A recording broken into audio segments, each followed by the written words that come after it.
Wan Saiful menyatakan video lucah seks homoseks yang dituduh melibatkan Sekjen Azmin Ali pada 2019 tulen oleh kerana maklumat terbaru yang telah diterima oleh Wan Saiful. Pada 2019, aktivis PKR Haziq Aziz mengesahkan yang dia dan Azmin adalah dua orang dalam video intim yang disebarkan pada masa itu.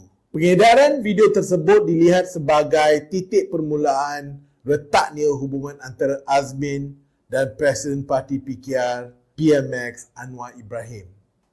Awal 2020, Azmin walaupun timbalan Presiden PKR meninggalkan parti bersama rakan-rakannya dan menyokong kepimpinan bersatu bawah Muhyiddin. Ketua PKR Batu, Ashik Ali Seti Alivi, mengambil kesempatan dan meminta polis untuk menyiasati kenyataan Wan Saiful. Azmin pula menolak cerita baru Wan Saiful dan melihatnya sebagai peluru politik yang lemah. Dalam perbincangan umum tentang siapa yang bakal menggantikan Muhyiddin, nama Hamzah dan Azmin Ali ditimbulkan sentiasa.